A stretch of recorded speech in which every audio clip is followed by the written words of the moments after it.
Do any of you have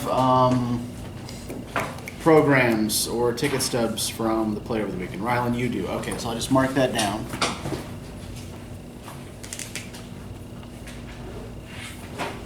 What night did you go see it? The opening night. The opening night? Did you enjoy it? Yes. Good, good. Especially Act 2 with Cecilia came in. I heard that was a to me. Mm-hmm. Yeah, the cake hurling thing was something that just happened that night for the first time. We hadn't rehearsed that. No, I guess Sonia was having trouble with cutlery and got frustrated and just hurled the cake at T1. And then it was funny. It got a laugh, so we kept it. And then each subsequent night, her aim got a little better until Sunday she got T1 full in the face with it. So okay. All right, cool. So for Wednesday, we're going to be shifting gears a little bit. We're going to be talking about Ireland for a couple of sessions. So I want you to read the Proclamation of an Irish Republic and Matthew Arnold's short piece on the study of Celtic literature. Both of those are in Volume E, right? The Victorian volume that you've been bringing. Now, I also want you to read a couple of poems by W.B. Yeats. Those are in Volume F, the green one, right? So Wednesday is the only day this semester that you will probably have to bring 2 of the 3 books with you. So just, make sure you remember that these are in different volumes. So let's just quickly go over the vocab from last week, and then we'll get into Goblin Market, which apparently some of you have some feelings about. All right, so what's a conduct manual?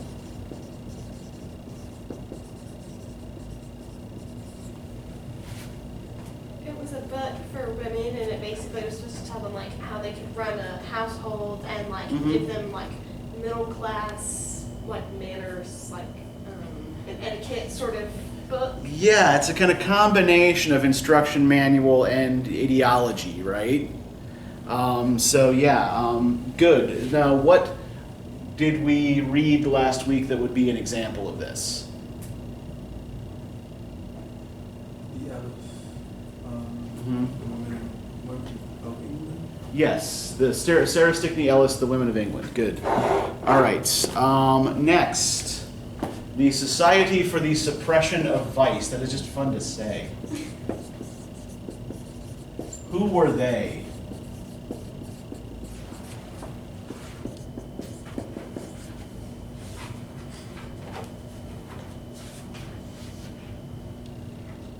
They were a group of the middle class citizens of Britain.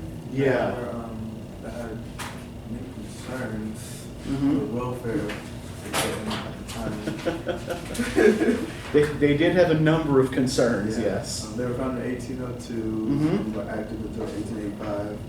They wanted, their specific purpose were manners on the working class. Their concerns were for obscene or blasphemous publication, businesses that were open on Sunday, casinos, and definitely prostitution. And it was the group was something that the anonymous writer, she called them out directly. She actually used his name. She was talking about how they, in town, they go and they use their money and they're accepted in businesses just like her money is, the same work that she does.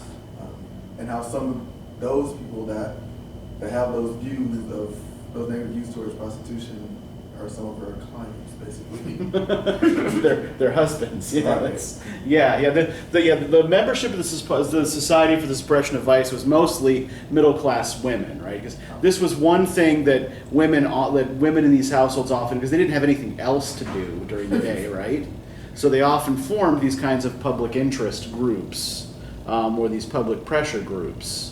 And out of some of these groups, the suffragette movement will eventually grow. But others are much more conservative in their values, like the Society for the Suppression of Vice. And it's good that you got the class dimension in that as well. A lot of it is about imposing middle class values and manners on working class people. All right, so that's this, yes, and the text would be the anonymous text of the great social evil, right? Yes. All right, what was the Strand? It was a British magazine that had a transatlantic audience, and it was the publisher that did the Sherlock Holmes stories. Yes, it was the venue in which the Sherlock Holmes stories appeared, transatlantic audience, and about how high did the Strand typically aim in terms of its readership?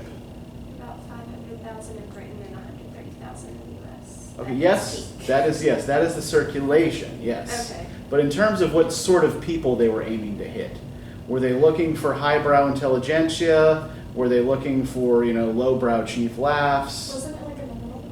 Yeah, it was. Yeah, very. I think that. Yeah, that's a key thing here. Is it's very much a middlebrow publication, right? It's aimed at the ordinary, relatively educated person. And yes, the text in question here, would be Arthur Conan Doyle, The Speckled Band, right? What's a red herring?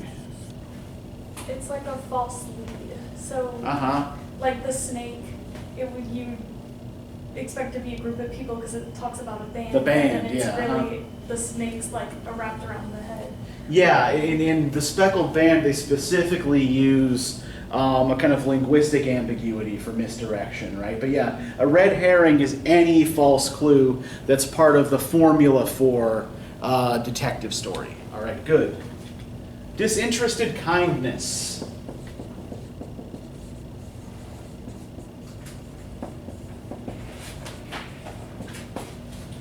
It was the expectation for women to be kind without a hope from getting anything back from it. Yeah, hence the disinterested, right? It's like divorced from my own personal interest. Yeah, and what text would we attach that to? Who was promoting this idea? Was it the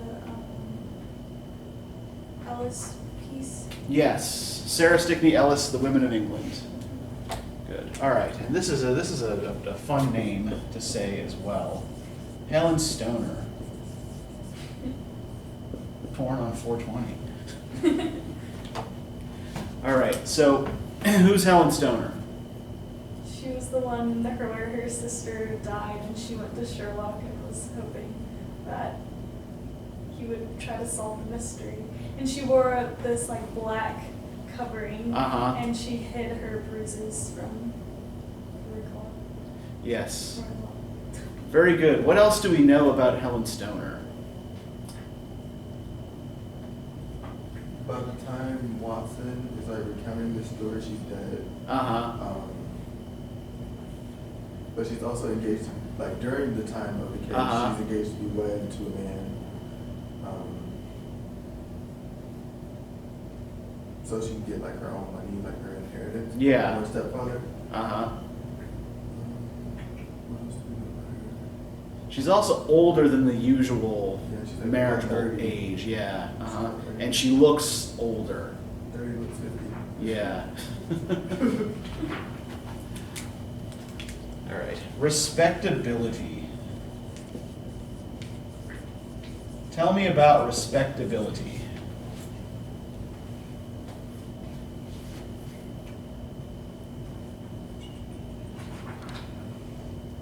It was the perceiving of obeying the social norms, so like being perfectly in line.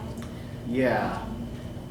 Or at least making sure people perceive you as being perfectly aligned with it, right? So you can do all kinds of dirty, nasty things as long as you're discreet. People can know that you're doing all kinds of dirty, nasty things as long as you're discreet and don't flaunt them publicly, right? So yeah, it's all about the appearance of obeying middle-class social norms.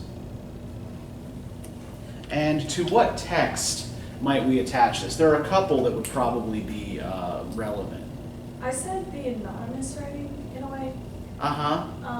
Because she's kind of fighting against that like respectability aspect of that Yeah, the social norms of not being a prostitute. she's kind of calling out the hypocrisy of a lot of it, right? Are there other texts that you think could fit this as well? Definitely the Ellis piece again. Uh-huh. That was kind of much her whole idea of women with their disinterested kindness. So Yeah. that, behaving a certain way. She, specifically mentioning British women and how they were set apart and how they had to be perfectly aligned with all the social norms. Uh-huh.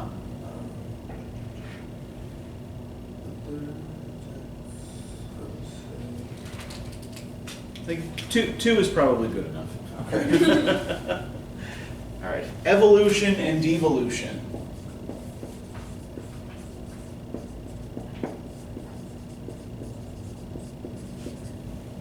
The devolution was like Moira and the monkey. Like, basically, he has aspects of an animal from staying in India.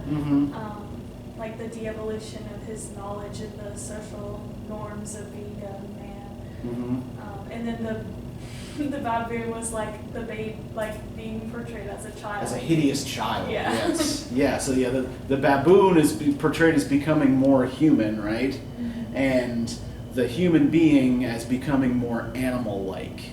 And yeah, this was like one of the anxieties that Darwin's theory provoked in Victorian Britain, right? Was that this was a process that could conceivably work both ways.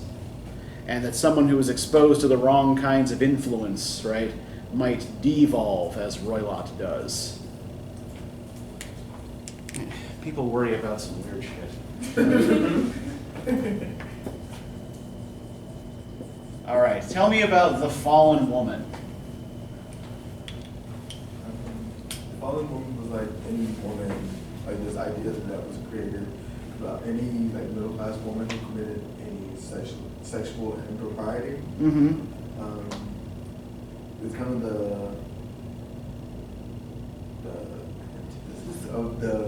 the angel in the house. Yes. Good. The angel in the house being like the perfect housewife and mother, and then the fallen woman being basically a harlot. A prostitute, if you will. You could really tie it to two of them. I mean, you can kind of say the anonymous piece, but Yeah. I feel like most, or who would read the angel in the house poem? Yeah, you could tie it to the Patmore poem because he's setting up this like this impossible standard for a woman to live up to, right? How is the angel in the house supposed to treat the fallen woman when she meets her? She's supposed to shun her. Shun, yes, right. You stay away from this person who is offended against the rules of respectability, right? And finally, Dr. Grimsby Roylott.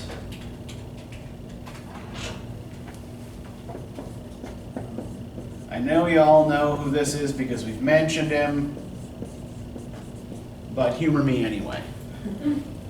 He was the abusive stepfather of Helen and Julia, and basically seems like he probably just married their mom for the money, and then she suddenly dies. Very accidentally. Yeah, there are a lot of women mysteriously dying under strange circumstances, untimely deaths in that story. Yeah. And training animals to attack and kill people. Yeah. Ex-doctor. Hurling blacksmiths over walls, things like that. Yeah. Beating men to death because his housekeeping. Yeah, and yes, so yeah, he's the villain who behaves in this kind of animalistic way, right? Has been subjected to the apparently negative influence of life in the colonies. And he's also, let's not forget, the last member of this old aristocratic family, right? So that, in addition to the old house that he lives in, are links to the Gothic as well. All right, good. So I'm going to leave the angel in the house and the fallen woman up on the board here because that's actually really relevant to what we're going to talk about today. But yeah, let's go ahead and dig into Goblin Market now. So, who wants to start us off?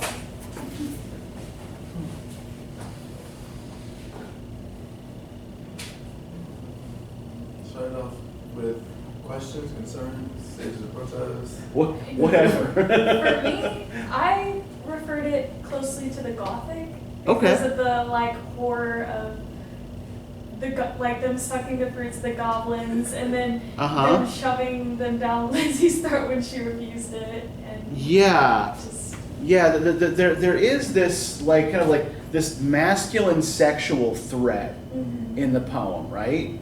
That is kind of like weirdly at odds with the childlike sing-songy tone of much of the poem, right? And now granted, like this can be read absolutely straight and literal without those connotations, right? But yeah, it's not hard to detect that just under the surface here. That the fact that who are the only male figures in the poem, for one thing? the goblins. The goblins are the only male figures in the poem, yeah. Otherwise, the only people we see are the sisters, and then at the end, their children who are of unspecified gender, right?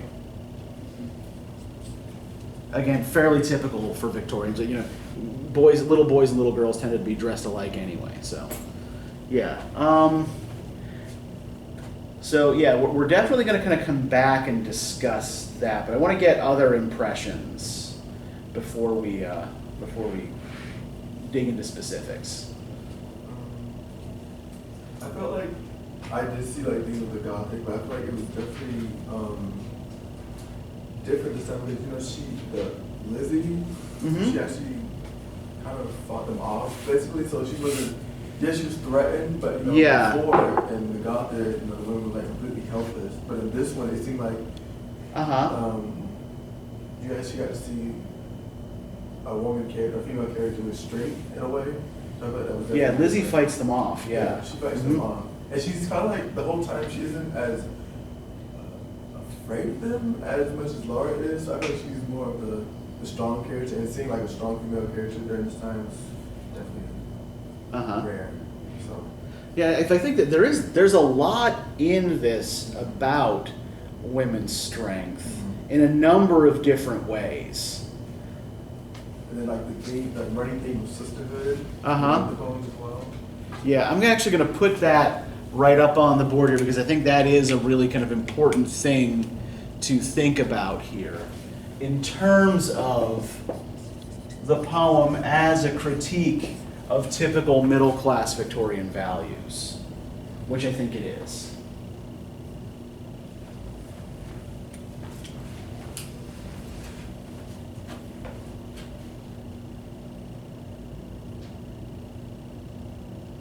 What else? Does anybody else have anything they want to say about this before we just start going through the poem?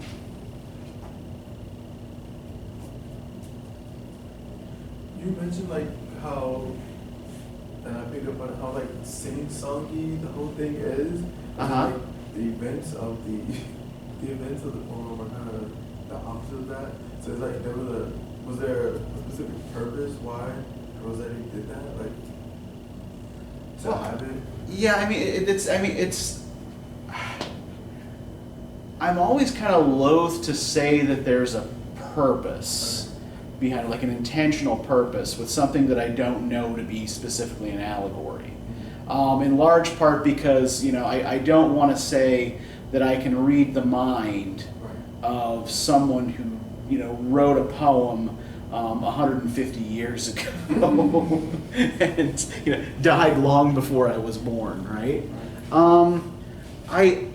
I think that the tensions that we're seeing here are tensions that are kind of natural to the kind of story that this is. And I think that one of the reasons this poem looks like it does is because it's very much influenced by a kind of vogue for fairy tales that occurs in kind of mid-Victorian Britain, right? So this poem is published it's first published in 1859.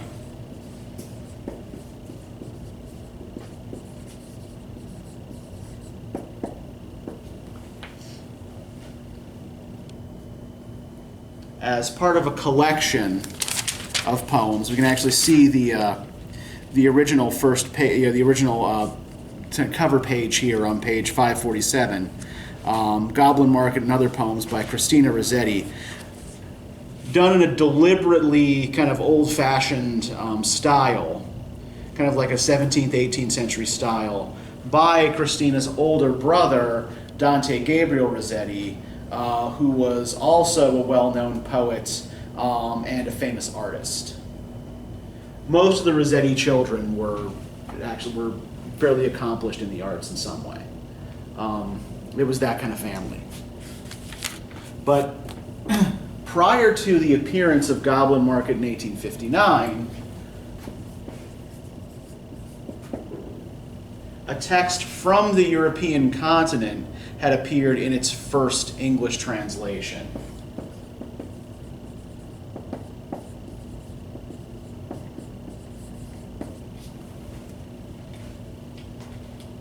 The Brothers Grimm had their collection of folk and fairy tales from Central Europe translated into English. And this coincides with a relatively new way of thinking about children, right? There's by and large no such thing as children's literature prior to the 1850s because the whole category of child is kind of ill-defined.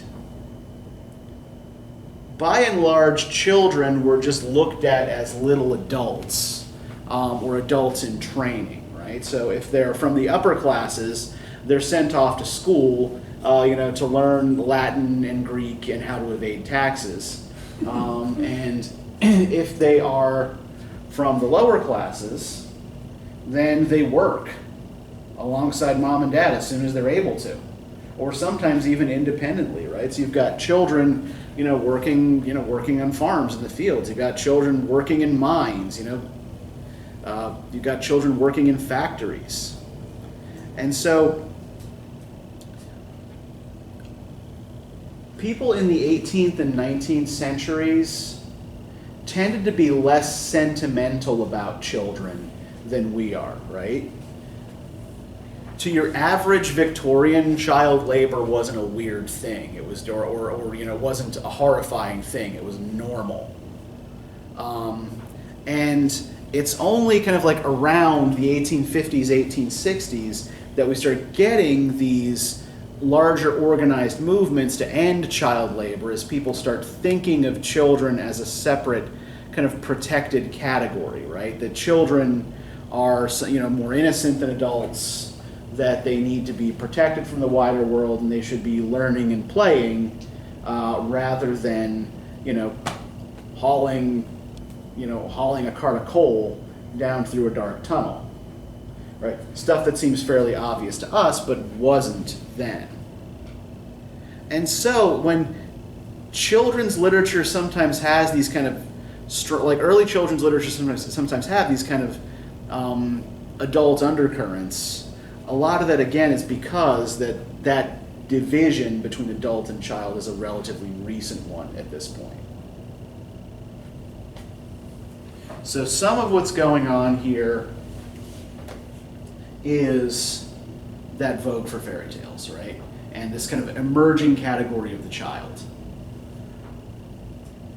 Another way to read this is, while this may kind of look on the surface like it's for children, it's also maybe not really for children, right?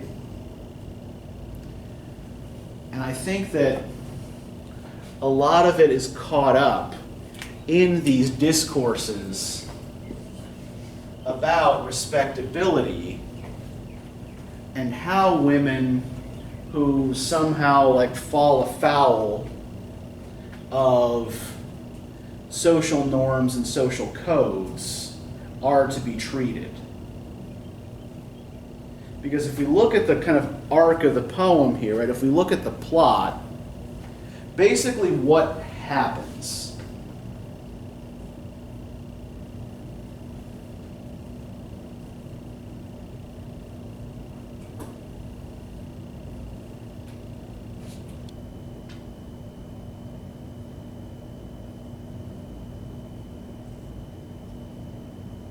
I mean, their innocence is taken away, Mm-hmm. but then later they end up becoming wise. Uh-huh. Yeah. Now, but I think that like kind of like more specifically though here, right? What's the sequence of events here? Laura ends up eating the fruit of the Uh-huh. ones because they attracted her. Uh-huh. Lizzie's warning her not to, but then she Yeah. ends up doing it. Uh-huh. She gives them her golden hair, Yep. and then she ends up falling sick and hungry for more. Mm-hmm. But can't get any more. Yeah. The goblins now ignore her, right? No longer interested in her. And then they go for Lizzie. Well, I think one thing to note here is that actually both girls go voluntarily, right? Laura out of curiosity for her own sake, right? And Lizzie for her sister's sake.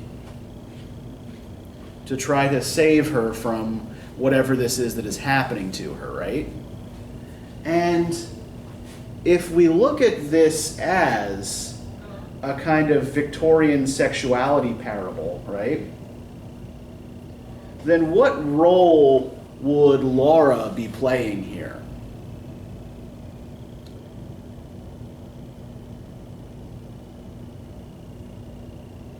Fallen woman. Yeah, Laura's the fallen woman, right? Who has given up her virtue to the goblins.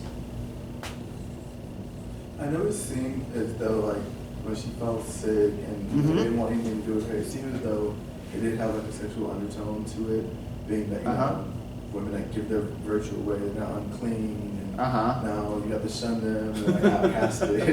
It did seem that Uh-huh. way. Yeah, and I think, so if we put Laura in that fallen woman slot, right? Who do we put in the angel in the house slot? Lizzie, right? Yeah. Lizzie's the good girl. Let's look at the way they respond to the goblins on page 542, right? Can I get somebody to start reading from Evening by Evening Among the Brookside Rushes? I will. Thank you. Okay, evening by evening among the brookside bushes, Laura bowed her head to hear, Lizzie veiled her blushes. Crouching close together in the cooling weather, with clasping arms and cautioning lips, with tingling cheeks and fingertips. Lie close, Laura said, pricking up her golden hair. We must not look at goblin men, we must not buy their fruits. Who knows upon what soul they fed, their hungry, thirsty roots. Come by, called the goblin, holding down the glen. Oh, cried Lizzie, Laura, Laura, you should not peep at goblin men. Lizzie covered up her eyes, covered close with her station clothes. Laura reared her glossy head and whispered, like the restless brook. Mhm. Look, Lizzie, down the glen tramp little men. One hauls a basket, one bears a plate, one lugs a golden dish of many pounds weight. Mm-hmm. How fair the vine must grow, whose grapes are so luscious. How warm the wind must blow, grow those fruit bushes. No, said Lizzie, no, no, no. Their offers should not charm us, their evil gifts would harm us. She thrust a dimpled finger in each ear, shut eyes and ran. Curious Laura chose to linger, wondering at each merchant man. Okay, we can pause here, right? So how do we see a divergent response here between the two girls? Lizzie's voluntarily running away, and Laura's lurking back like she's curious. Yeah, Laura is, like, even though she recognizes the danger, she is drawn to the goblins, right? And the fruits that they're selling. Lizzie, on the other hand, is adopting more of a hear no evil, see no evil kind of attitude here, right? Like if I just don't look at them and if I stick my fingers in my ears and I run away, it's going to be okay, right? Everything's fine, no goblins here. So she is kind of like pretending that it's just not there, right? So there is at least kind of early on here in the poem in Lizzie a little bit of an element of self-delusion, right? It's like if I just ignore it, it'll go away and nothing will happen. But yeah, with Laura, there's a definite curiosity. And how is the angel in the house supposed to treat the fallen woman? Is she supposed to attempt to rescue and reclaim her? No. She's supposed to shut her. Yeah, she's supposed to shut her out, right? This is someone who has voluntarily given in to their curiosity about, carnal matters, and as such no longer deserves to be part of respectable society. But what we get here instead is something different, right? Where the angel in the house figure rescues her sister and reintegrates her into society rather than shunning her, right? And we can see at the end of the poem, when both are wives, where are the husbands? Who knows? They're not mentioned. Apparently not important. Because this isn't really about them, right? The poem, I think, is primarily about relationships between women and women supporting one another. I think it's also like the only male figures in the whole poem were like the villains in a way. Mhm.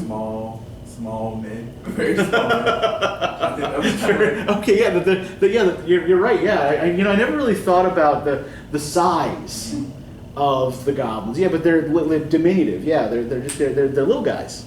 And what else is important about the goblins' appearance? They're like animal-like. Yeah, they're these kind of human-animal hybrids, right? So we may even be, this is published in the same year as The Origin of the Species. It's before The Descent of Man. But maybe there's a little bit of that same, I'd have to check and see kind of dates exactly, whether Rossetti would have been familiar at all with Darwin's ideas. Because, the year is the same. But there may be some of that evolution, devolution anxiety here as well, right? These, goblins are man and animal, right? But I think what's more important is that they're tiny. And I think it's also when you think of a goblin, how is a goblin supposed to look? What's it supposed to look like? Ugly. What's that? I said ugly. They're those big, ugly little creatures. Yeah, ugly. And what were you gonna say, Kaylee? I don't know, I think maybe claws, and yes. green, and a pointy hat. Yeah, green, pointy hat, maybe pointy ears, right? A long pointy nose, sharp teeth, or nasty little creatures, right? Are these goblins hideous or scary? Not They're most of just them. little. Yeah, they're. Looks like a cat. I know they're kind of cute, right? The goblins are cute. They're little, little animal people. So they don't appear threatening, right? I think that's also why Laura is kind of curious about them because they're not exactly ugly. They're they're kind of being the little cute miniature man. It's kind of It's like a fantasy story with all the cute little people fire things and stuff. Mm-hmm. Yeah. Okay, I don't know if any of you ever watched South Park. It kind of I don't know. Have you seen the Woodland Critters Christmas episode? Okay, well, there's these cute little children's book woodland animals who kind of turn out to be blood drinking Satanists. Yeah, and it's not quite that extreme, right? But these cute little non-threatening looking goblins are wicked, right? they do have malicious intent. And I think it's also kind of connected to the fact that what else are the goblins? And they're men, right? But what else are they?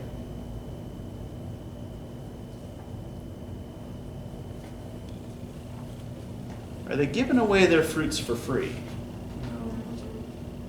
They're little merchant men, right? Their consistent cry here is, come buy, come buy.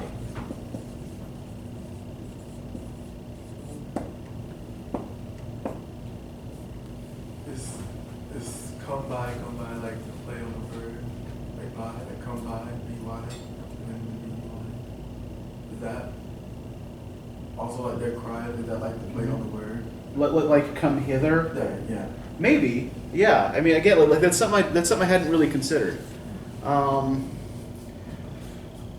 I think like what this is, like what their little pitch is in this kind of first long verse paragraph, right? Is it's an imitation of street sellers' cries that would have been commonly heard in mid 19th century England, right? So, produce sellers who would kind of walk up and down the streets shouting out their wares, right? Hey, this is what I have for sale. Usually they'd make a kind of catchy little jingle to attract people's attention. Come by, come by. I don't know if any of you have ever seen, have any ever seen Oliver? I do this because there's an exclamation point at the end, and this is how it's, Oliver. But Oliver Twist? Yeah, it's the film musical version of Oliver Twist. Yeah. Okay, yeah. There's when he wakes up in the rich neighborhood in a nice bed, and there's the girl singing outside. Who will buy my sweet red roses? Like that's actually kind of based on these kinds of old street sellers' cries. So it might also be worth thinking about what they're selling too. So can I get actually somebody to start reading the first verse paragraph here on page 542, starting with morning and evening.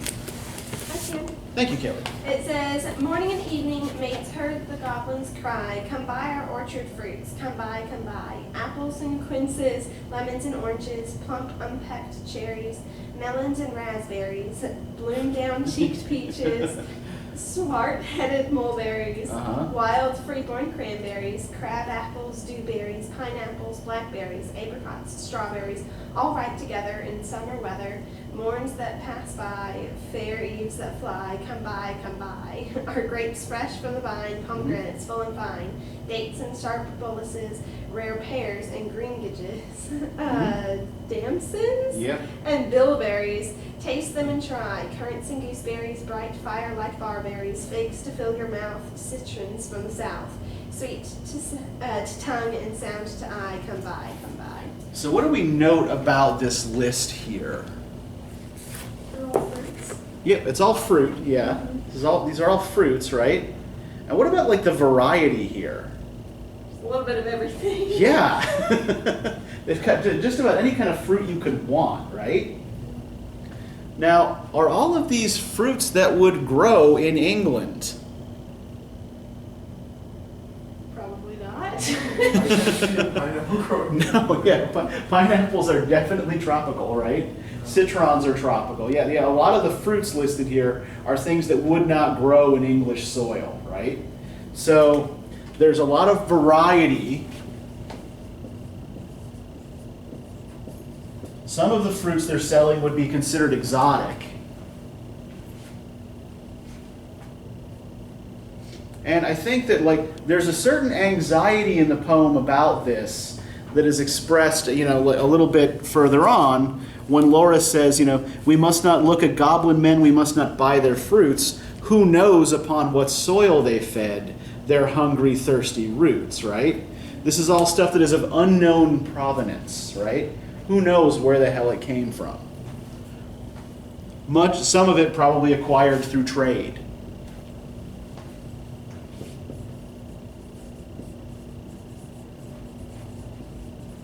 Right. One thing that we do have to, kind of always keep in the back of our minds here, right, is that through these kinds of imperial trade, through the imperial trade networks, yeah, I mean, like, you certainly could get things like pineapples or pomegranates in Britain. Now, they would cost a lot, right? They'd be expensive, but they could be acquired. And I think that's another thing to note here, is that by and large, these are luxury foods. Right? We might not think of fresh raspberries ourselves as luxury foods, right? I can just go, I can go to the food line and buy a little, pint of them for $2.50. But what's I that? said or a pineapple. Yeah. But in the days before refrigeration, fresh fruits were they were luxuries you kind of had to eat right away. Or else they were going to go bad. So there is this great variety of fruits here, right? But are they foods that anyone actually needs in order to survive? No, it's all extra, right? Now then, if we look at Laura and Lizzie's activity on their farm, can we go to page 546? And can somebody read the verse paragraph for us that starts with early in the morning? I can. Thank you. Early in the morning, when the first cock crowed this morning, meat like these as sweet and busy, Laura rose with Lizzie, fetched in honey, milked the cows, aired and set to rights the house, kneaded cakes of whitest sweet, cakes for dainty mouths to eat, next churned butter, whipped up cream, fed their poultry, sat and sewed, talked as modest maidens should, Lizzie with an open heart, Laura in an absent dream.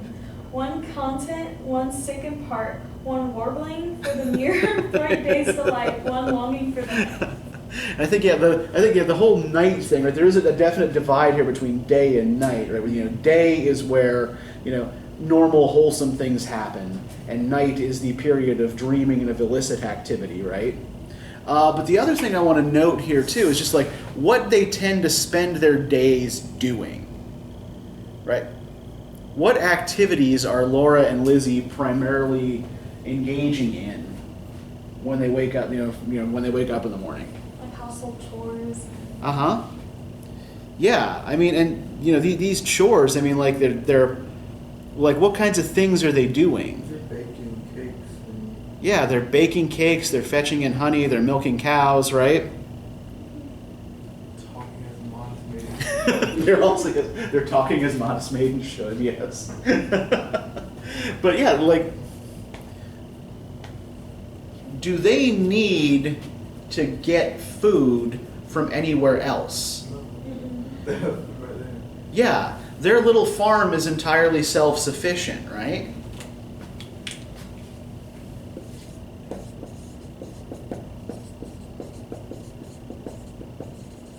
All they need is right there. They don't even have to buy anything, right? And in fact, what do we know about the sisters' relationship to money? Do they have any?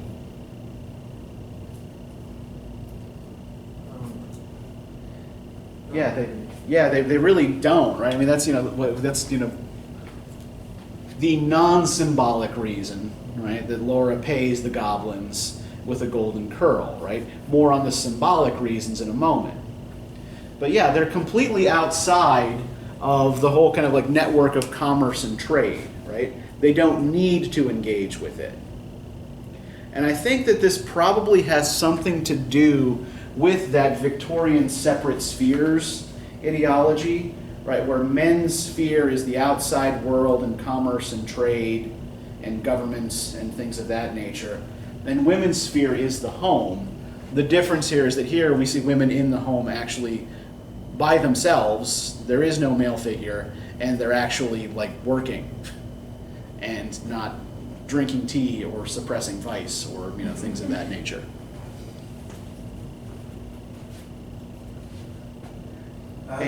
Go ahead. I actually didn't realize that the first time reading this that they were living alone, like working the farm themselves. I didn't pick up on.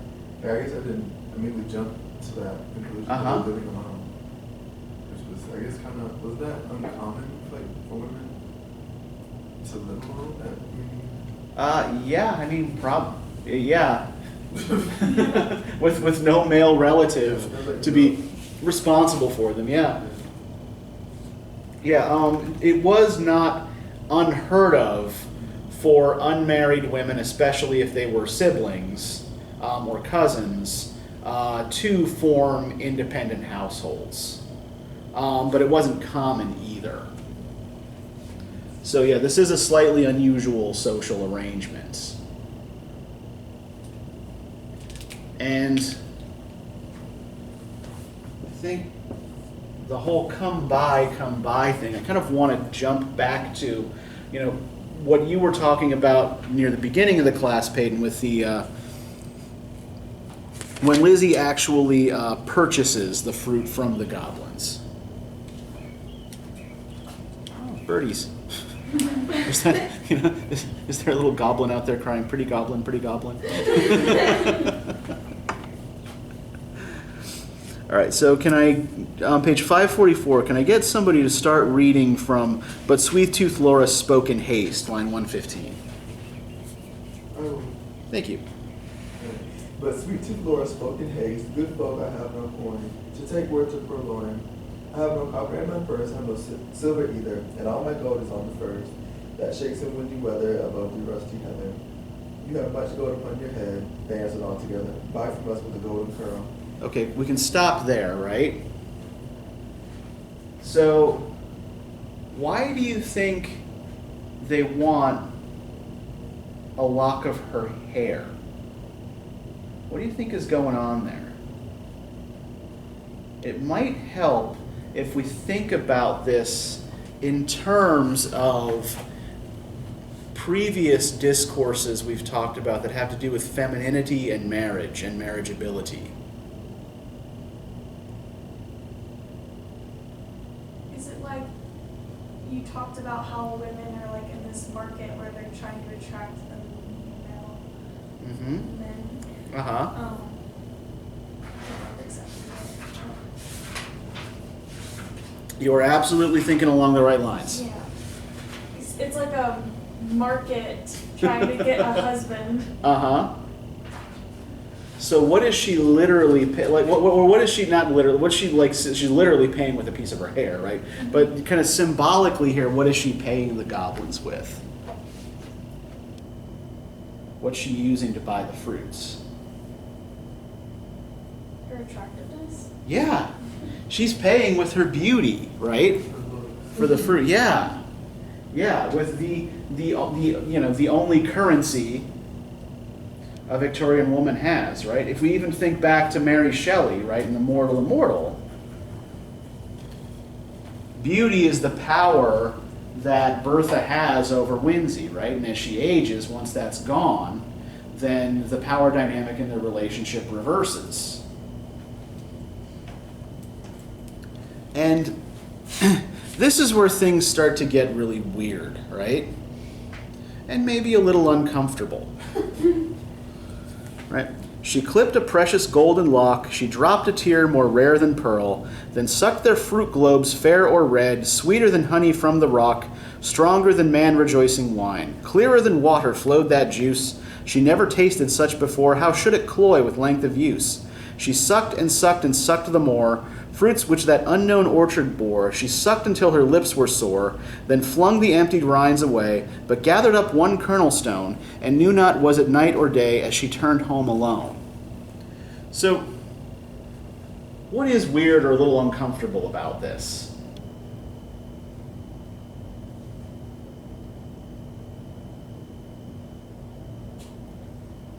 Oh, she sucks the fruits. It's there. The whole thing sounds sexual, right? And it's also like, do the goblins let her take any fruit home with her? They make her eat it right there. Yeah, she has to party with them, right? She can't she can't bring it home. She's got to eat it right there. But she does take away one kernel stone, right? One seed, which is significant. And we know, when she's talking to her sister about it, she mentions pellucid grapes without one seed. And then when she tries to plant this kernel stone, what happens?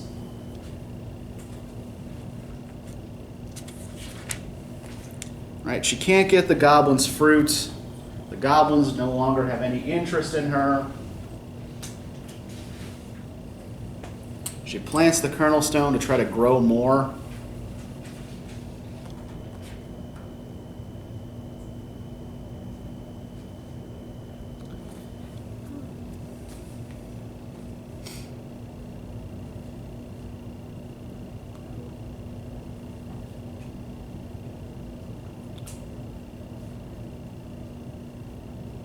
It never actually sprouted. Yeah, nothing sprouts, right? Yeah, the grapes have no seeds. The kernel stone doesn't sprout, right? Everything's sterile, everything's infertile. So nothing grows from this relationship, right? And the goblins have completely abandoned her. Now then, how is Lizzie's experience with the goblins different? She actually rejects them, but they make her eat it anyway. Yeah, or at least they try to make her eat it, right? How does she engage with the goblins? How is her approach to the goblins different from her sister? She offered them money, and she also was like, okay, now give me the fruit. I want to go take it away. And they didn't want her to. Yeah. And then she's like, so give me back what I gave you. Yeah, she actually tries to participate in their little world of commerce, right, on their terms. So you said, come by, okay, I have a silver penny, right? I will give you said silver penny in exchange for fruit, which I will take home to feed to my ailing sister. And the goblins say, no, come on, just hang out, party with us. And she does not want to do that. And this is where things get uncomfortable again, right? They began to scratch their pates, no longer wagging purring, but visibly demurring. One called her proud, cross-grained, uncivil. Their tones waxed loud, their looks were evil. Lashing their tails, they trod and hustled her, elbowed and jostled her, clawed with their nails, barking, mewing, hissing, mocking, tore her gown and soiled her stocking, twitched her hair out by the roots, stamped upon her tender feet, held her hands and squeezed their fruits against her mouth to make her eat. So this kind of looks, at least at first, right, a lot like I don't know, like if some of you may have had the experience, where a guy asks you out, you say no, thank you, and he calls you a nasty name, right, and tells all his friends that you're a snob or whatever, right?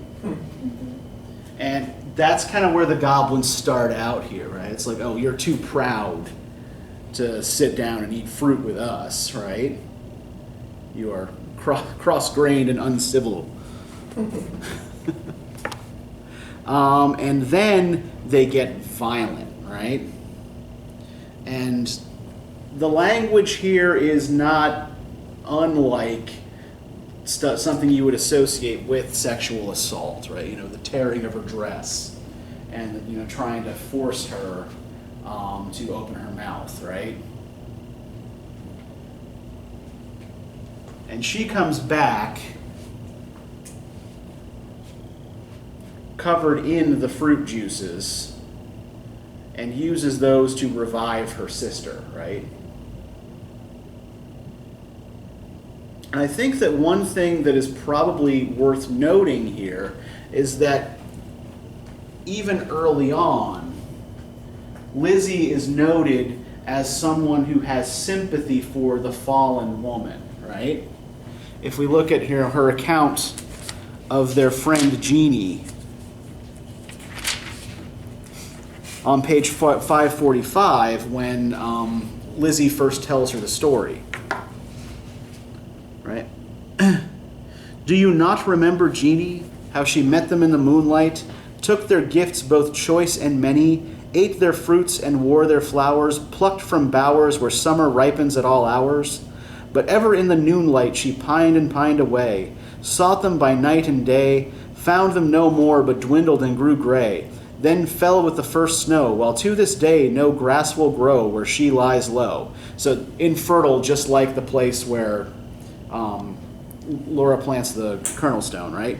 I planted daisies there a year ago that never blow. You should not loiter so.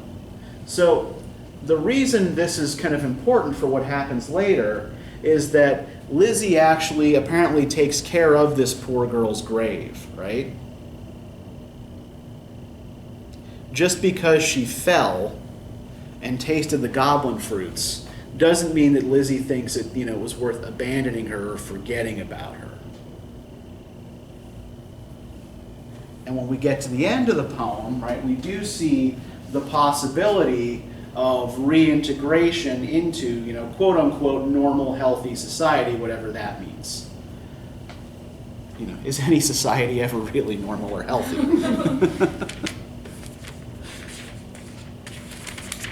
So can I get somebody to read for us on page 553, the last verse paragraph, so it's the days, weeks, months, years.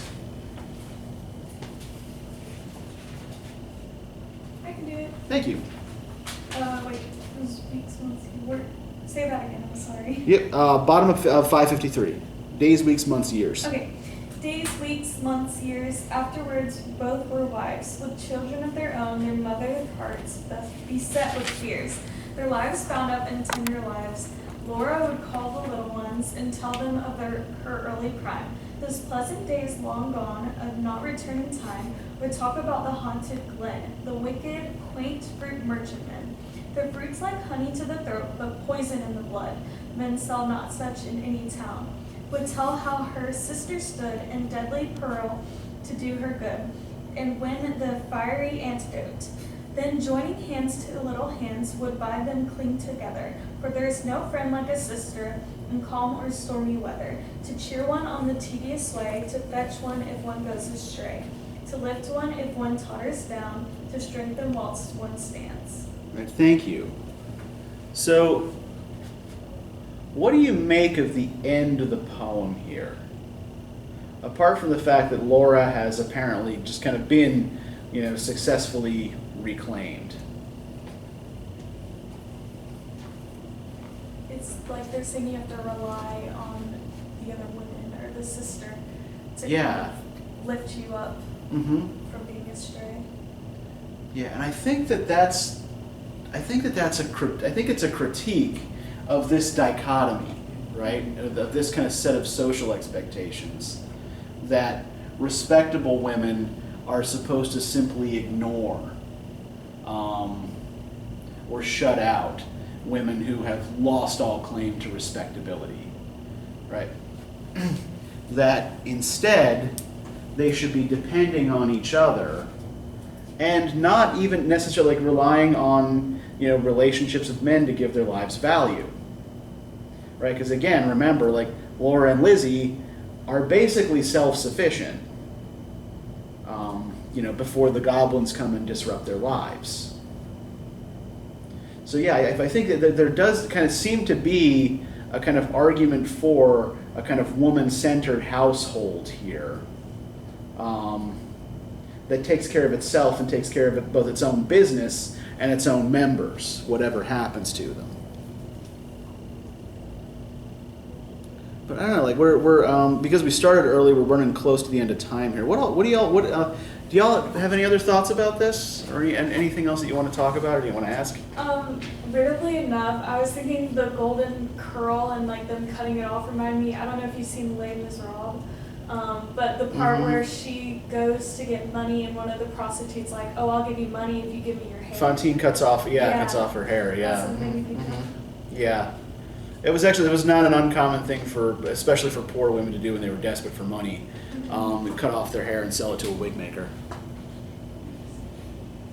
I don't know, if it was ever a real thing that if you watch or read stories from supposedly that period, but they're done now. Sometimes it's they would give a lock of their hair to whoever they were betrothed to or something. And I don't know if that was ever really as a kind of done, it was actually it was, okay. And particularly if we think about that courtly love kind of tradition that inspired terrible poems like The Angel in the House, then yeah, they're one of the tokens a lady could give a knight of her favor, right? Was either her handkerchief or her glove or a lock of her hair or some sort of thing like that. So yeah, like you often had people like carrying around locks of each other's hair and a locket as like these little love gifts. Yeah, these kind of like mementos. Which is really strange when you think about it. Like, why do you want someone else's hair? That's gross. Well, clearly, so you can use it to cast spells on them, obviously. All right. Anything else? I don't know if this anywhere from church. The whole fruit thing. It seemed like the Follow Man story. Definitely. Yeah. With Laura, eating the fruit and then she being sick and almost dying for that. So it seemed like the Follow Man story from the Bible. Yeah. No, I think there is specific mention of Tree of Life at one point. Yeah. No, I think it's absolutely playing on that. And in particular, I think like one thing to remember is that the tree that Adam and Eve eat from is the tree of knowledge of good and evil, right? Like essentially what happens is a kind of metaphorical loss of innocence. And Eve eats the fruit and convinces Adam to do the same. And except in this case, it's these little male goblins convincing women to eat the fruit, right? So I think there's an interesting kind of reversal there. Also, the relationship between like men and women in this poem, or at least tiny furry men. Right, but like how Ellis was talking about how women, especially British women, how they're supposed to be learning like the disinterested kindness, so they can teach the men because they don't have all they have is the logic, they don't have the emotion. That's right. And so like I don't know, like the women, like how they portrayed the men and women in the story, it just seemed like that disinterested kindness. Well, I think Lizzie certainly embodies the sort of actual disinterested kindness. Yes. Like actually puts herself in danger to rescue her sister. Yeah. From wicked little men. All right, so I'm going to give you the reading questions for next time. Remember to bring both books with you. The Yeats poems are in the green book.